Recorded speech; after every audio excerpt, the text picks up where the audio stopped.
depression is an illness. Depression is something that we all need to combine our resources to help solve, to help fix, to help get people in crisis some help. We're trying to bring awareness to all the people, all the families out here that, the kids need our support. Every 1 hour and 53 minutes, we are losing another young person by suicide.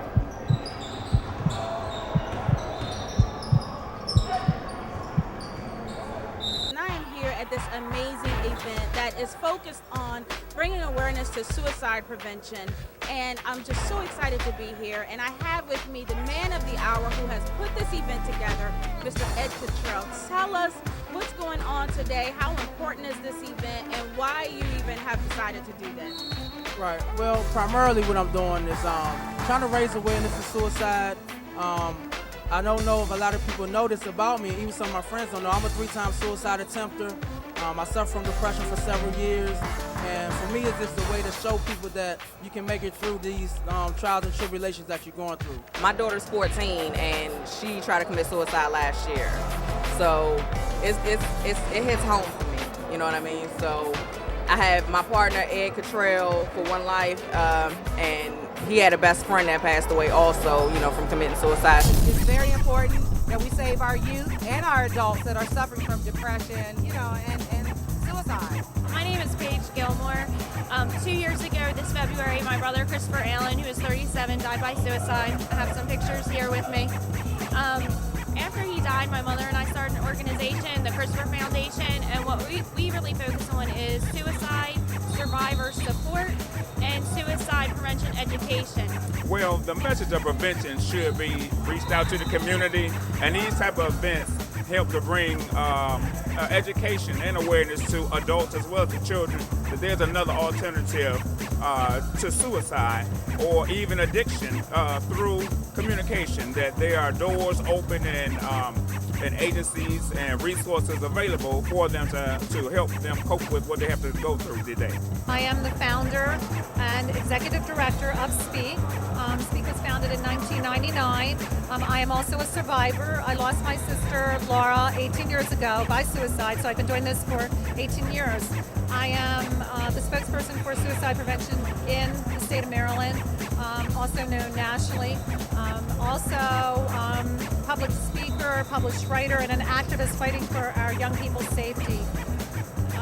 Speak goes around and we speak to people all over, from the everyday person to teachers to the police to politicians, wherever we can get it out, our message out, that how important this is, that we are losing loved ones. And we're here at this great event that's talking about depression and suicide awareness.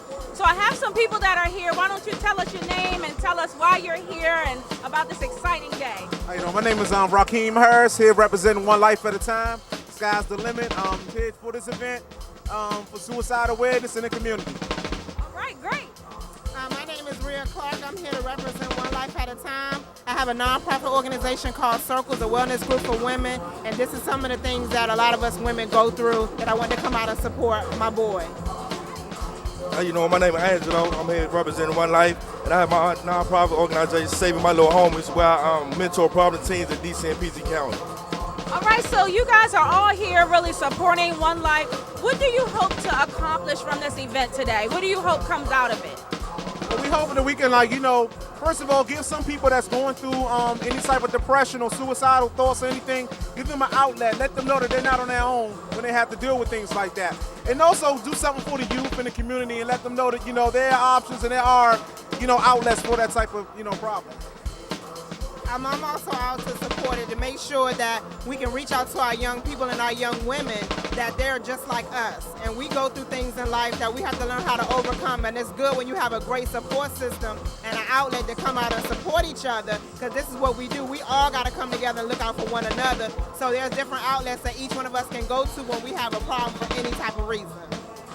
I'm just here to let everybody know that there is still hope for our youth, and to piggyback on what she said, we all need to come together to support each other. I'm here to support Ed and his nonprofit organization.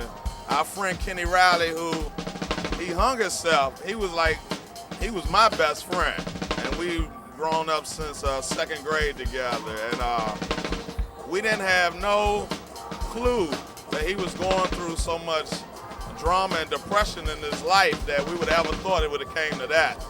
And then, I don't know, it was like an eye-opener for all of us because we got kids and, you know, life is rough. And so, you know, we're just trying to give back to the community and keep all our kids and family close together and, you know, keep them out of trouble and show that life's short. Right. Now, you mentioned that you're doing some things in the community as well. What are some of the things that you're doing?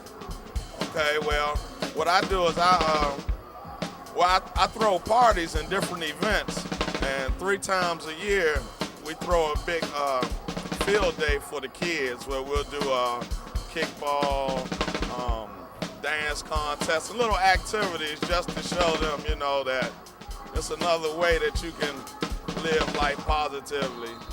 And then I also work for a law firm, and we do a lot of things to help the youngins who are getting in trouble constantly and stuff, because we've been on both sides of the field, and we know that if us as fathers and grown men don't step out to help the younger generation, it's going to be messed up. Right, right. So before you leave, what's one thing that you hope comes out of this event today? Unity. I hope that the gentlemen that are playing in the game are aware of why they're playing, and I very much hope that to see these guys come around for more events and to be more involved, let alone become mentors later on for some of our suicide survivors that are out here. Well, my hope is for this type of event is for a child or an adult or a teen to get the information they need to make that phone call.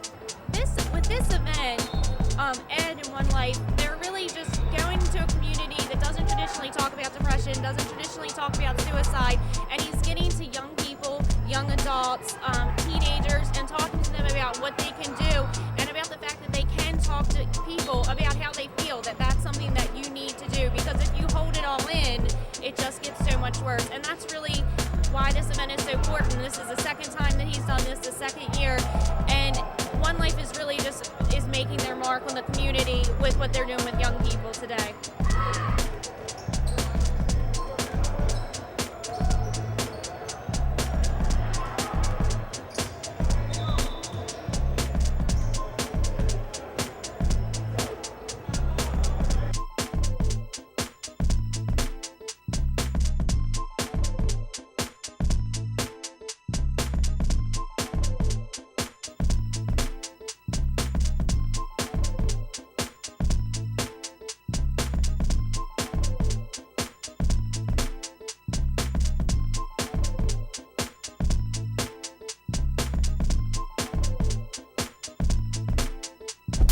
Each and everybody that's listening, who is watching this, is that suicide is preventable. Depression is treatable. If you're going through something that you can't control, you're going through something that you can't understand, try to get help for it. I was molested 3 times as a young person, and some of those things I held on to for so long. So I want to tell everybody, don't be afraid to tell. Don't be ashamed of anything that you went through or anything that was done to you by somebody else, because it's not your fault. You know, you can get help. Go tell somebody. I don't care if it's a teacher or a doctor or your parents, or auntie, anything. Go get some help for your illness. Go get some treatment for yourself. And if you don't know, you can always call me. 240-314-9706 is my telephone number. It's on 24/7. I'm here for you. I love you, and I want to tell everybody, my motto is one life, infinite choices, choose to live. Now, life means more than just living your life and doing what you want to do. Life is about helping somebody else. It's about using the talents and the gifts that God gave you to the fullest to help somebody else and benefit God, you benefit your family, to benefit everybody in your community. You have to give back. So I just want everybody to know that whatever you're going through, there's help out there. There's people who care about you. There's people that love you. So I would say choose to live. Choose to live.